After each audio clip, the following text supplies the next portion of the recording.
On parle souvent des airdrops à farmer qui vont vous rapporter plein de sous, c'est super, mais on vous parle jamais des projets qu'il faut éviter.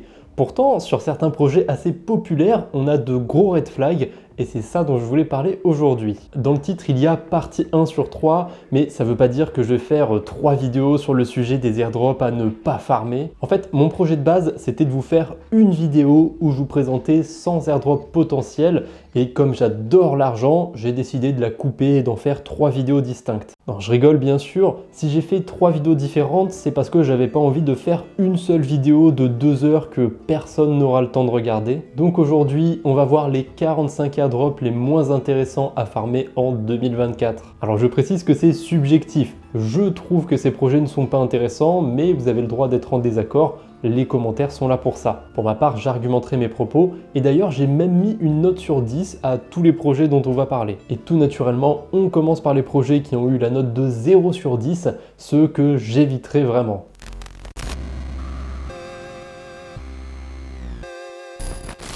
J'ai aussi pris le temps de catégoriser tous les projets dont je vais vous parler dans cette vidéo et vous allez voir qu'aucune catégorie n'a été épargnée. Et du côté des bridges, j'ai été très dur avec les notes puisque le meilleur bridge s'en sort avec un 3 sur 10 seulement. Bon, j'ai plusieurs raisons pour ça. Déjà, la première raison, c'est que je trouve que les bridges sont très utiles et du coup, j'irai pas les farmer intentionnellement. Puisqu'ils sont utiles, il y a de grandes chances que je les utilise naturellement. Et le temps joue aussi contre lui. Ce projet est très spéculé depuis des mois et des mois. C'est ce qui m'a poussé à mettre 0 à layer 0. Hein. C'est pas parce que c'était dans son nom. Pour moi, soit le token arrive bientôt, soit il arrive jamais. Dans la même veine, il y a Orbiter à qui j'ai octroyé non pas la note de 0, mais de 1 sur 10. J'ai été dur aussi avec Orbiter, mais franchement, il est surcoté. Je vais pas trop m'étaler dessus, je sais que dans le passé, il y a déjà eu certains problèmes de liquidité, leur groupe Discord a aussi été hacké, il y a eu des hauts et des bas pour ce projet, mais voilà, j'ai jamais été plus emballé que ça par Orbiter, c'est ce qui m'a poussé un petit peu à favoriser leurs concurrents. En plus, ils ont moins de frais, c'est Hold2, et par favoriser, hein, c'est pas non plus dingue, il a un point de plus, je lui ai mis la note de 2 sur 10. Ça reste qu'un bridge après tout, et il me semble qu'il y a plus de blockchain disponible sur Hold2, donc c'est quand même une plus-value par rapport à Orbiter, et j'ai pas le souvenir qu'il y ait déjà eu le moindre souci sur Hold2. Après, que ce soit l'un ou que ce soit l'autre, dans les deux cas, on a un système de points. Donc je suis à peu près sûr qu'il y aura un token sur chacun de ces bridges. Allez, un autre projet qui s'en sort avec un 2 sur 10, c'est Wormhole. Et franchement, si vous l'avez déjà utilisé ce bridge, vous serez probablement d'accord avec moi pour dire que 2 sur 10, c'est une très bonne note. Bon, il y a quand même des bons points sur Wormhole. Déjà, pour aller sur certains écosystèmes, c'est quasiment la seule porte d'entrée. Hein. Je pense à la blockchain Sui, où c'est assez difficile d'entrer autrement que par Wormhole. Un point aussi qui est très intéressant, c'est qu'ils ont levé beaucoup d'argent. Il me semble que c'est 300 millions de dollars. Et ça, c'est plutôt un bon point. Mais malgré tout, c'est un bridge. En plus, en 2023, il y a eu un énorme hack sur Wormhole. Là, on parle pas de 300 millions, c'était un peu plus que ça. Donc 2 sur 10, c'est très bien, ça mérite pas plus.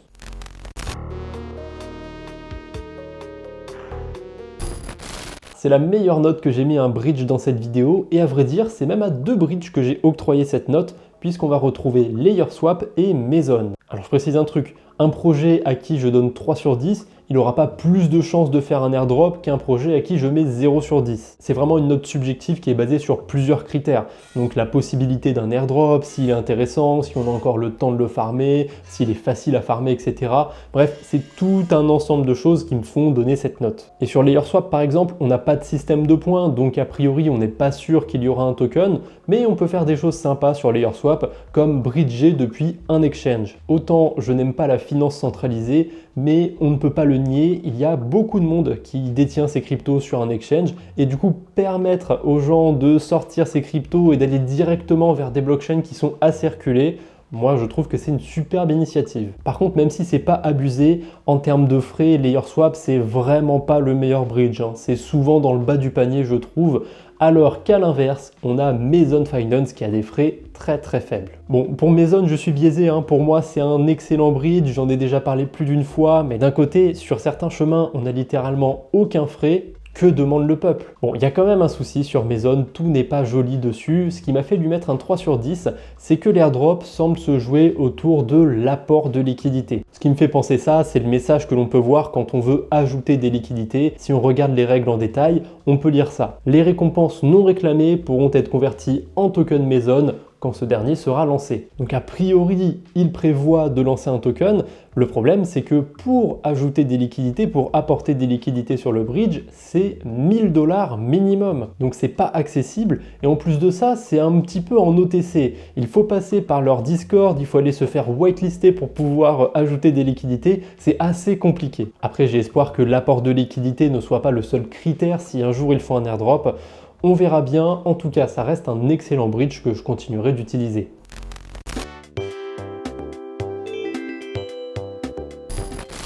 Bon, vous vous doutez bien qu'avec 100 projets à présenter, je ne peux pas m'attarder 10 minutes sur chaque projet. Donc si vous voulez pousser un petit peu vos recherches, vous avez tous les liens en description, donc n'hésitez pas. D'ailleurs, n'oubliez pas le petit j'aime au passage, et je pense que vous l'avez remarqué, mais sur l'écran, je vous mets des compléments d'informations, comme ça, vous avez le minimum de recherche déjà effectué. Après, il y a quand même certains projets que j'ai déjà abordés sur la chaîne, en positif et en négatif, et on va parler un petit peu de négatif, puisqu'on va parler de Blast et de Portal Coin.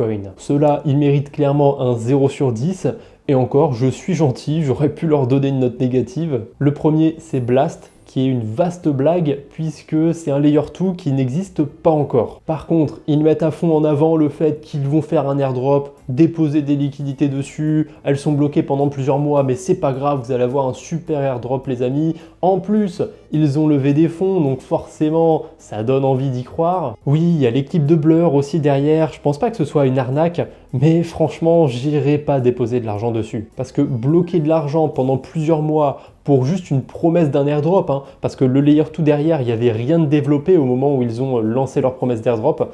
Pour moi, c'est rédhibitoire, c'est 0 sur 10. Bon, là, forcément, j'ai dû faire rapide pour la vidéo, mais si vous n'êtes pas convaincu, vous avez ma vidéo dédiée à Blast. Voilà, si vous avez envie d'approfondir un petit peu le sujet, le lien sera dans la fiche et dans la description. Et allez, maintenant, on passe au deuxième projet Portal Coin qui, selon moi, est un gros scam pour le coup. Déjà, leur promesse, hein, c'est pas grand-chose, c'est juste d'accueillir le prochain milliard de gamers dans le Web3.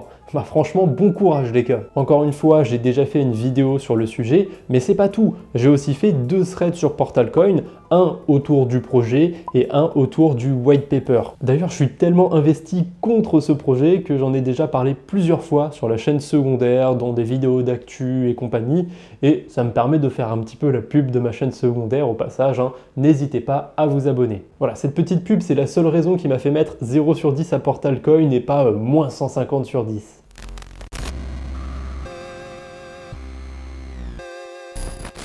Tant qu'on est dans les 0 sur 10, on va enchaîner avec Rainbow cette fois-ci. La raison de ce 0 sur 10, c'est tout simplement que Rainbow, c'est des gros opportunistes qui surfent sur la vague des airdrops. Après, calmez-vous, je comprends qu'ils fassent ça. Niveau marketing, c'est ce qui marche en ce moment. La preuve, hein, Blast, ça marche super bien. Portal Coin, ça marche super bien. Rainbow Wallet, je suis sûr que ça a très bien marché pour eux. Mais le problème, c'est que comme ça a très bien marché, il y a des millions d'adresses qui l'ont farmé Rainbow Wallet.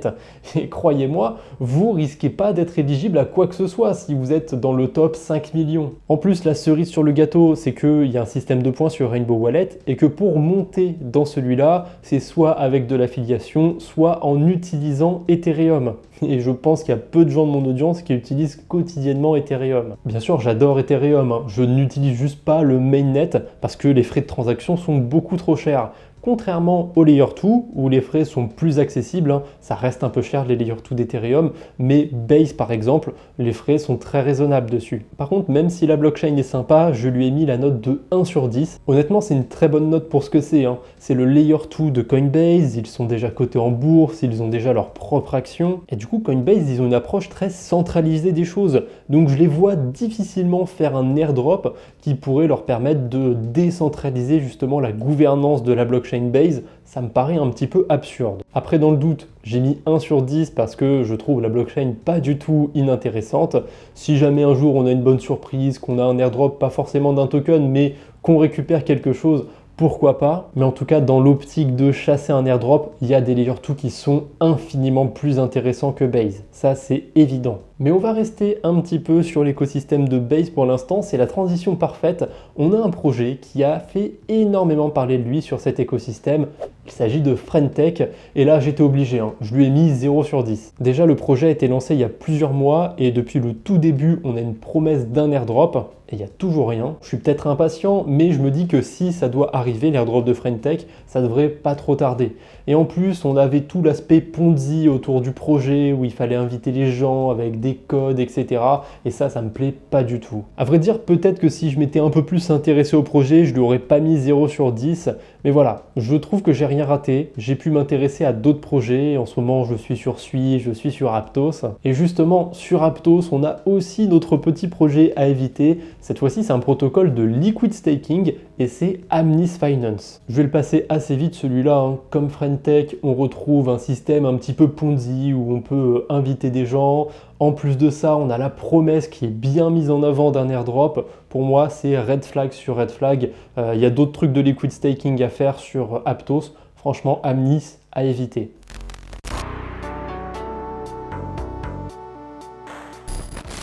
Dans le liquid staking, on a aussi Ditto et il s'en sort un petit peu mieux puisque je lui ai mis la note de 2 sur 10. Alors techniquement sur Ditto, on ne parle pas d'airdrop, on parle plutôt de pré-farming. On peut déjà farmer des tokens Ditto et on les récupérera quand ce dernier sera lancé. J'ai deux soucis avec ça. Déjà, j'ai peur que le projet abandonne l'idée de lancer un token parce qu'il y a assez peu de TVL, il n'y a même pas 1 million de dollars de déposés sur Ditto, en tout cas au moment où je fais ma vidéo. Et je me dis que dans le meilleur des cas, ils vont peut-être lancer un token, mais j'ai pas trouvé de levée de fonds, j'ai pas trouvé grand chose autour du protocole, je m'attends vraiment pas à grand chose. Ça risque d'être très bof au lancement. D'où sa mauvaise note. Mais je vous rassure, dans la partie 2, on retrouvera un autre protocole de liquid staking sur Aptos et cette fois-ci, il s'en sort beaucoup mieux. On est encore dans les mauvaises notes, j'ai un autre 2 sur 10 et c'est encore sur du liquid staking, sauf que cette fois-ci, c'est sur Ethereum et c'est le projet Swell. D'ailleurs, sur Swell, il y a un système de points, sauf que ces petits malins, qu'est-ce qu'ils ont fait? Ils n'ont pas appelé ça des points, ils ont appelé ça des perles. C'est quelque chose qu'on retrouve sur pas mal de protocoles. Le système à points, ça devient un petit peu trop évident. Du coup, il y en a qui les renomment avec des perles, avec des machins trucs. Franchement, ce système de perles, c'est la même chose avec un autre nom. Et ce qui m'a fait mettre une mauvaise note à Swell, c'est pas le fait qu'il y ait ce système de perles ou le fait qu'il soit sur Ethereum, même si ça l'a pas aidé à gagner des points. En fait, c'est surtout parce qu'il est farmé depuis très longtemps. Je sais plus où j'en ai parlé exactement, si c'était sur Twitter, sur YouTube ou sur Twitch, mais je sais que la première fois que je vous en ai parlé, c'était il y a au moins 6 mois. Donc ça fait au moins 6 mois que l'airdrop est farmé. Je lui laisse cependant la note de 2 sur 10 parce que dans les projets qui sont sur le liquid staking et qui n'ont pas encore de token, Swell c'est le projet qui a la plus grosse TVL. Alors ça a énormément aidé le fait qu'il soit ajouté sur Eigenlayer récemment. Il y a plein de gens qui se sont mis à minter des Swell Ethereum. Mais voilà, 2 sur 10 parce que c'est pas si accessible et ça me paraît un petit peu tard pour commencer à le farmer.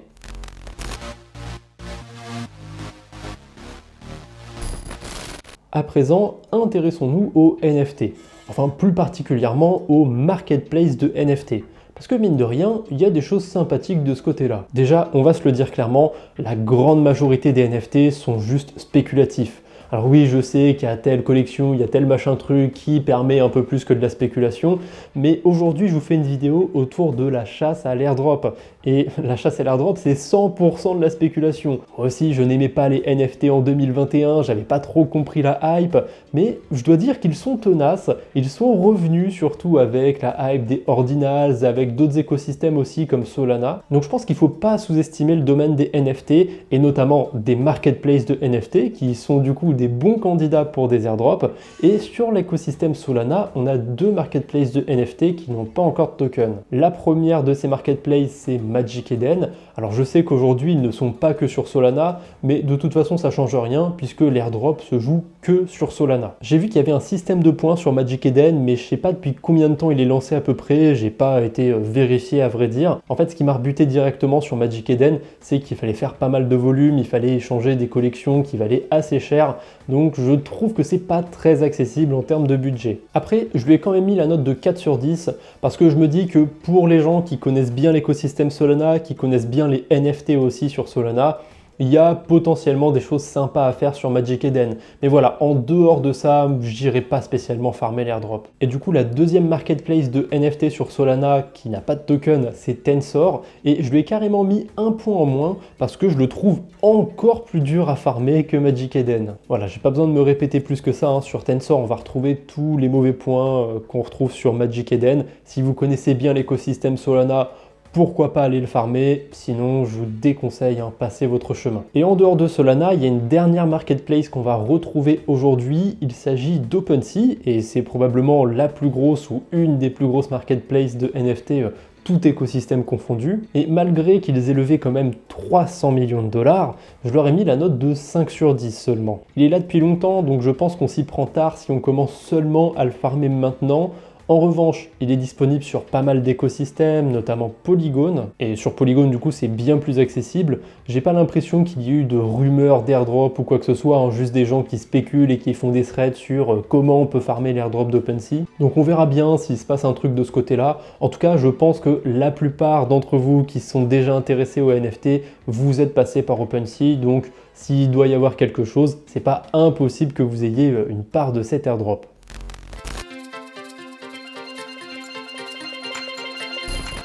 SyncSwap. Ah les salauds! Pour ceux qui étaient là au lancement de ZK Sync Era, vous vous souvenez peut-être du YSync. C'est pas du tout le token de SyncSwap, c'est plus comme des points qui vous attribuaient un airdrop dans le futur. Sauf que ces points, ces YSync, ils ont été distribués il y a des mois et des mois, je me souviens même plus quand c'était tellement ça remonte. Et depuis, rien de nouveau. Il n'y a eu aucune nouvelle par rapport à ça.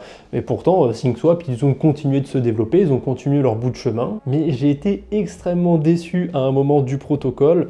Maintenant, j'en attends plus grand chose. Et voilà, j'ai mis la note de 1 sur 10 à SyncSwap parce que j'ai aucune idée si c'est dans leur plan, s'ils ont abandonné le fait de lancer un token.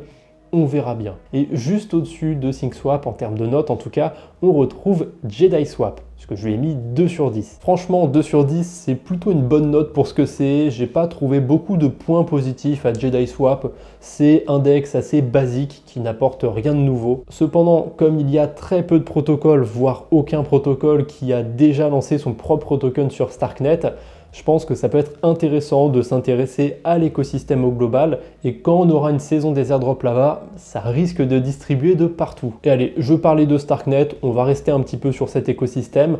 Je vais vous parler du wallet ArgentX. C'est un des principaux wallets de l'écosystème Starknet, et les wallets en général, je pense que c'est une mauvaise catégorie de projet pour farmer des airdrops, parce qu'il y a assez peu de wallets qui ont leur propre token, et il y en a encore moins qui ont déjà fait un airdrop. De mémoire, il n'y a que Trust Wallet qui a fait un semblant d'airdrop sur Binance. Ça m'empêche pas d'avoir des coups de cœur en termes de wallet, on en reparlera dans les prochaines vidéos, mais pour ce qui est d'ArgentX, je lui ai mis la note de 4 sur 10. J'aurais pu lui mettre une meilleure note, mais il y a un petit moment, on avait eu des quêtes autour d'ArgentX. Alors elles étaient vraiment très basiques ces quêtes, il n'y avait rien de spécial, mais elles permettaient de récupérer des NFT, et malheureusement elles sont terminées depuis. Donc je pense que détenir ces NFT, ça peut aider si un jour ArgentX lance un airdrop. Et d'ailleurs, j'ai décidé de mettre la même note au concurrent d'ArgentX. Il s'agit de Bravos. 4 sur 10 parce qu'on avait des quêtes aussi sur Bravos qui sont terminées. En plus, il me semble qu'ils ont déjà teasé quelque chose par rapport à un potentiel airdrop. Ils gardent une bonne note parce que c'est mon wallet préféré sur Starknet. Voilà, c'est du favoritisme.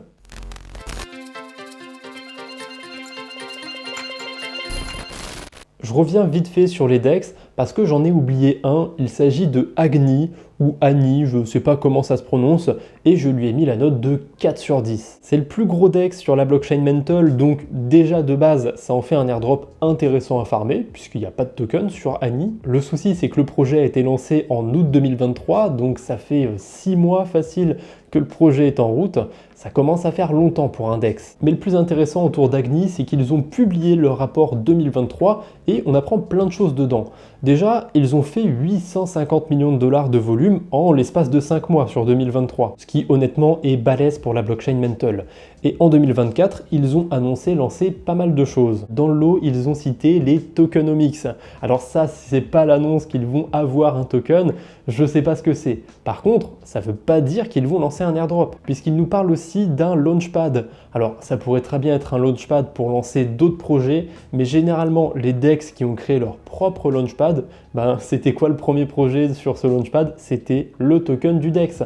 Donc je ne serais pas étonné qu'il n'y ait pas d'airdrop sur Agni, mais qu'on ait une prévente à la place. Là, on redescend un petit peu en termes de notes, puisque je vais vous parler un petit peu de DZAP, un protocole qui permet de faire du DCA et qui permet aussi d'échanger des cryptos. J'avoue, j'ai été chercher assez loin avec ce protocole et je lui ai mis la note de 2 sur 10 parce que je pense que c'est très peu probable qu'il lance un token un jour, mais le projet est vraiment sympa.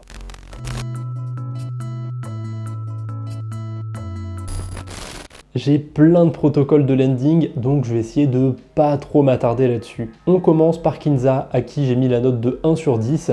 Et oui, je sais, ils sont backés par Binance Labs, c'est plutôt bon signe. Mais ce fameux airdrop s'est plutôt transformé en pré-farming quand on va sur Kinza. C'est pas très intéressant, je trouve. Et en plus, ils ont déjà annoncé clairement que le token serait lancé dans le premier trimestre 2024. Et on y est dans ce premier trimestre 2024. Donc je m'attends à ce que le token tombe à tout moment. Voilà, pour moi, 1 sur 10, c'est clairement pas une priorité à avoir. Dans la même trempe, on a l'airdrop de Spark. Pour moi, c'est clairement pas le temps de s'y mettre et en plus, c'est sur la blockchain Ethereum. Il me semble pas qu'ils aient annoncé de date pour le coup, mais là, ce qui lui fait perdre des points, c'est vraiment que ce soit assez avancé pour Spark et en plus, ça se passe sur Ethereum. 1 sur 10 malheureusement. Sur Solana, j'ai été un petit peu plus gentil parce qu'on a un protocole qui a un système de points qui est là depuis un petit moment, c'est Margin Finance, mais Solana c'est quand même un peu plus accessible en termes de frais de transaction.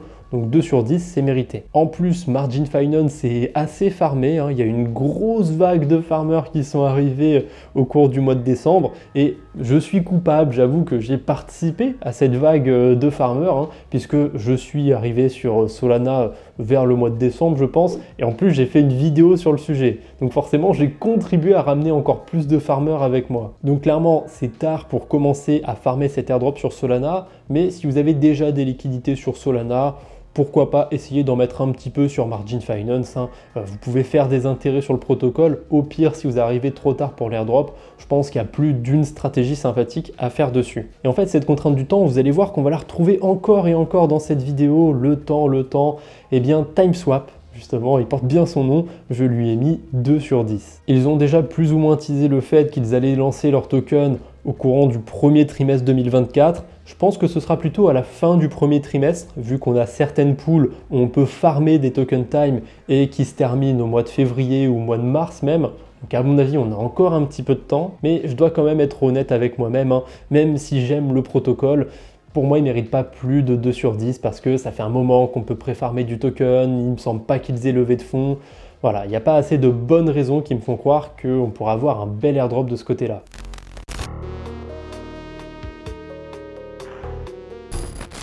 Un autre airdrop que je ne vais pas farmer, ça va être celui de Paraspace.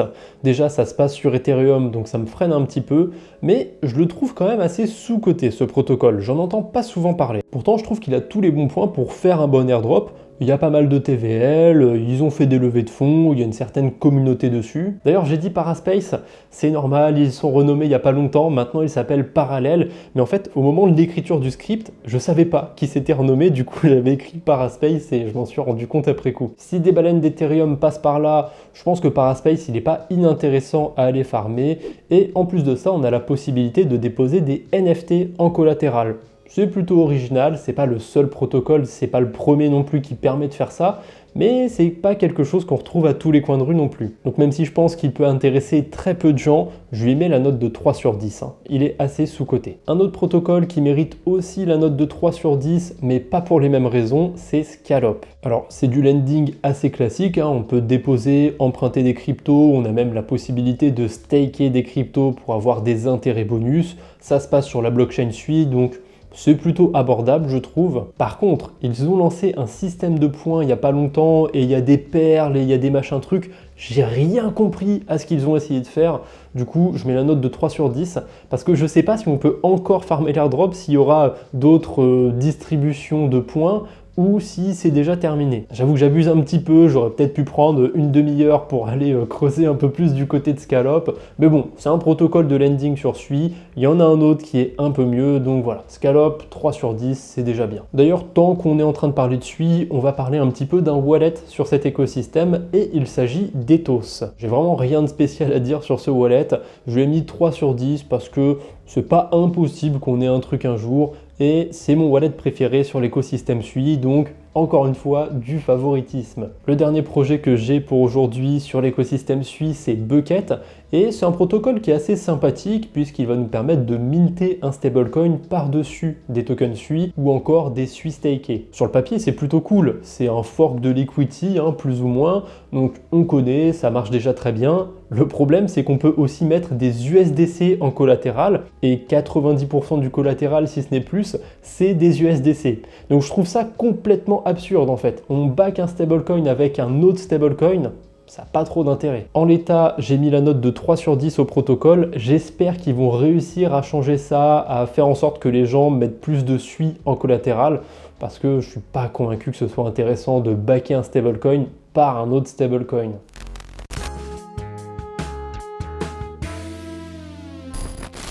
Dans le même esprit que Bucket, on a Gravita, et cette fois-ci on est sur les Layer 2 d'Ethereum. La particularité de Gravita, c'est que ça va beaucoup tourner autour de l'Ether staké. Par contre, j'ai du mal à voir Gravita et la plupart des autres protocoles de ce genre perdurer dans le temps. Déjà, on en a beaucoup, je pense qu'il va y avoir de l'élimination au prochain bear market, et surtout, un point qu'on a pu voir sur ce bear market, c'est que ce genre de stablecoin, ils étaient empruntés pour être convertis contre d'autres stablecoins qui généraient du 5% d'intérêt, etc. Parce que le problème du Grail de Gravita, c'est qu'il coûte pas cher du tout à emprunter. Et forcément, quand on a des rendements qui sont très faciles à aller prendre sur d'autres stablecoins, c'est tentant d'emprunter du Grail pour aller l'échanger contre un autre stablecoin. Après là, je pousse un peu le vice, il y a des systèmes qui permettent d'équilibrer la valeur d'un stablecoin. Sur le LUSD, il me semble que ça marche plutôt bien. Je ne sais pas s'ils l'ont déjà implémenté ce système sur le Grail, je ne suis pas sûr à 100%. En tout cas, je mets quand même un 4 sur 10 au projet parce qu'il reste très intéressant.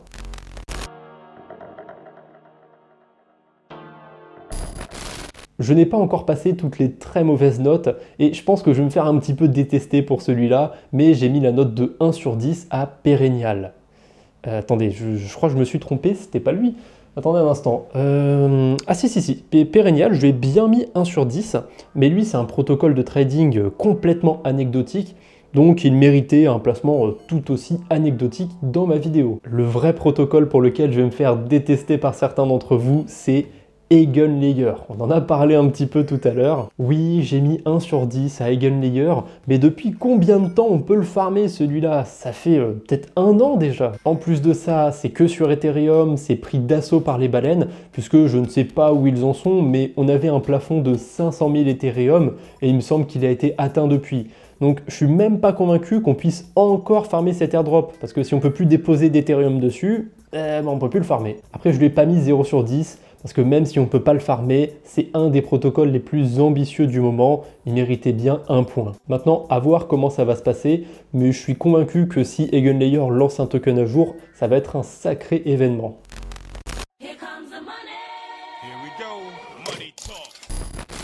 J'ai encore quelques wallets qui ont obtenu de mauvaises notes, donc on va les passer, on va les enchaîner un petit peu, et on commence par le wallet Leap sur la galaxie Cosmos. J'ai assez peu de choses qui me laissent croire qu'on pourrait avoir un airdrop du côté de Leap, donc je lui ai mis la note de 3 sur 10, parce qu'il y a quand même plein de choses qu'on peut faire avec ce wallet. On peut staker des cryptos, on peut staker des cryptos, et puis on peut staker des cryptos, pour la même raison que Leap. Solflare, je lui ai mis la note de 3 sur 10 parce qu'il y a assez peu de choses qui me laissent penser qu'il pourrait y avoir un token un jour dessus. Sauf que là, Solflare, c'est pas sur l'écosystème Cosmos. Au nom, je pense que ça se voit tout de suite, c'est sur Solana. Et il n'y en a pas qu'un de wallet sur Solana, le plus connu c'est Phantom. Et d'ailleurs, anecdote pour les plus vieux d'entre vous sur la DeFi, mais vous vous rappeliez qu'au début, il fallait un code d'invitation ou un lien d'invitation, je m'en souviens plus exactement, pour pouvoir télécharger le wallet Phantom. Ah là là, ça nous rajeunit pas tout ça. Mais malgré cette anecdote assez sympathique sur Phantom qui nous rappelle un petit peu de la nostalgie, j'ai été froid, j'ai été sévère avec Phantom. Je lui ai mis la note de 2 sur 10 parce que ça fait un moment qu'il y a des spéculations sur un airdrop de ce côté-là et je pense que si ça doit tomber, ça devrait pas trop tarder. D'ailleurs, je vous parle de wallet, mais comment on pourrait farmer un airdrop sur un wallet? Ça paraît un peu compliqué à première vue, mais en fait c'est assez évident. Sur certains wallets, on a des fonctions intégrées directement, comme le fait de pouvoir échanger des cryptos, bridger des cryptos directement sur l'interface du wallet, et ça laisse plus ou moins une trace sur les transactions qu'on fait, qu'on a utilisé tel ou tel wallet, et ça peut servir du coup à retracer les potentiels utilisateurs de Phantom, de Solflare, de Rabi, de plein d'autres wallets. Après, on verra s'il y a des airdrops de wallets, mais je pense qu'il y a des critères, que c'est faisable, et le dernier de ma liste, c'est Petra, à qui j'ai mis la note de 2 sur 10. Bon, après toute mon explication, vous vous attendez à ce que je dise qu'on retrouve une super fonctionnalité pour échanger ou pour bridger des cryptos sur Petra, mais en fait non, il est pistonné, je lui ai mis la note de 2 sur 10 parce que c'est un de mes wallets préférés sur Aptos. Le souci, c'est que sur Petra, il n'y a aucune fonctionnalité intégrée. On ne peut pas faire de swap, on ne peut pas faire de bridge, donc c'est très peu probable, à mon avis, qu'on ait un airdrop du côté de Petra. Mais encore une fois, j'ai favorisé un projet, donc voilà. Il se retrouve avec un 2 sur 10, mais peut-être qu'il méritait un 0 sur 10. Et puis on commence à parler de l'écosystème Aptos, donc pourquoi en partir? Il y a 3 agrégateurs de DEX sur cet écosystème. Donc un agrégateur, c'est comme Paraswap, c'est un protocole qui va vous permettre d'échanger vos cryptos en comparant plusieurs moyens de le faire, et du coup en sélectionnant la meilleure façon de le faire. Le premier agrégateur du coup c'est Hippo. Alors il n'a rien de très spécial, il est assez basique, l'interface est simple, mais il a une petite particularité, c'est qu'il va nous permettre de farmer un autre airdrop. Par contre, on en reparlera dans la partie 3 de cette vidéo, donc abonnez-vous pour ne pas la rater. Et Hippo, il s'en sort du coup avec un 4 sur 10. On a aussi SwapGPT qui nous permet de farmer indirectement cet airdrop magique dont on reparlera plus tard. Et en plus de ça, sur SwapGPT, on retrouve la possibilité de trader.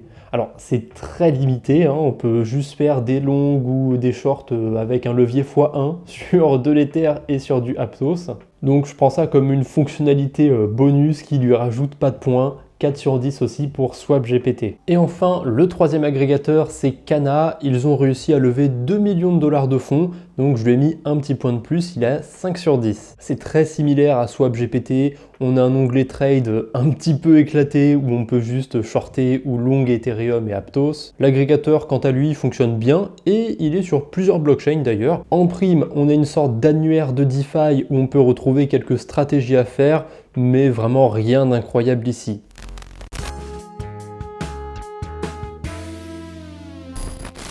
Il me reste encore 3 projets et ça ne paraît peut-être pas, mais c'est très fatigant pour moi. Je ne sais pas comment j'aurais pu tenir pour vous présenter 100 projets en une seule vidéo. Je pense que je me serais écroulé avant. Bref, Dolomite, protocole de lending que j'ai oublié pendant que j'écrivais le script. C'est pas grave, hop, on le rajoute à la fin. C'est sympa, c'est sur Arbitrum. Et sa particularité, c'est qu'on peut mettre plein de choses en collatéral. Alors, le souci, c'est que ça amène un petit peu de risque, mais jusqu'ici, il n'y a pas eu de problème. Sur leur groupe Discord, les devs disent qu'il n'y a pas d'intérêt pour eux à lancer un token tout de suite. Je ne sais plus exactement comment ils le formulent, mais ils ne sous-entendent pas qu'il n'y aura jamais de token. J'ai mis la note de 4 sur 10 à Dolomite parce que je le trouve assez difficile à utiliser. Il ne fonctionne pas exactement comme les autres protocoles de lending.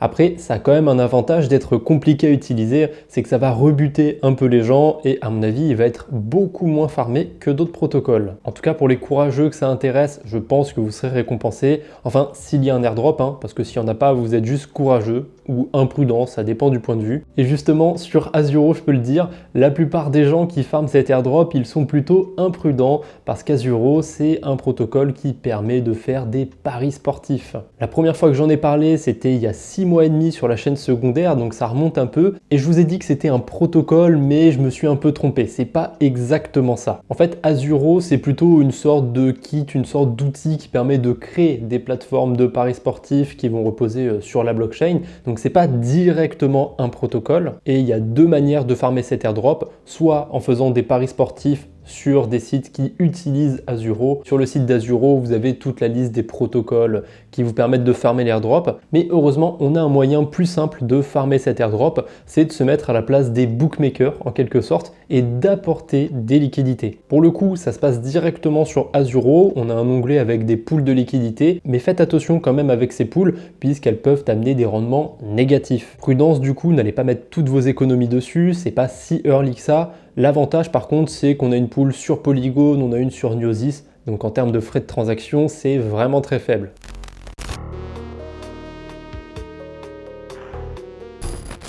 Allez, on termine cette vidéo par un protocole assez sympa sur la blockchain Arbitrum. Il s'agit de Stellar et je lui ai mis la note de 5 sur 10. C'est pas un gros dossier et il y a quand même une certaine part de risque sur ce protocole puisque c'est un protocole de farming avec levier. Comme Azuro, on a deux manières de farmer Stellar. Soit on fait du farming avec levier, c'est là qu'on va retrouver le plus de risques forcément, soit on apporte des liquidités qui vont être empruntées par ceux qui font du levier. Forcément, comme apporter des liquidités c'est bien moins risqué, ça va avoir tendance à être récompensé de manière plus faible, hein. On aura des APR plus petits, mais c'est des stratégies qui sont quand même plus safe. Et en plus en ce moment, on a des tokens Arbitrum qui sont distribués en bonus sur ces pools de liquidités. Donc c'est plutôt intéressant. Après, ces intérêts bonus ne vont pas durer. Si vous regardez ma vidéo dans 2 mois, dans 3 mois, dans 5-6 mois ou plus encore, il y a des chances que ces intérêts bonus ne soient plus là. Et si ça se trouve, il y a des chances que la plupart des projets dont je vous ai parlé aient lancé un token et lancé un airdrop. D'ailleurs, s'il y a des projets qui ont lancé un token, un airdrop d'ici là, j'essaierai de vous les mettre en commentaire épinglé dans la description. Comme ça, ça vous évite d'aller farmer un truc qui n'a plus lieu d'être.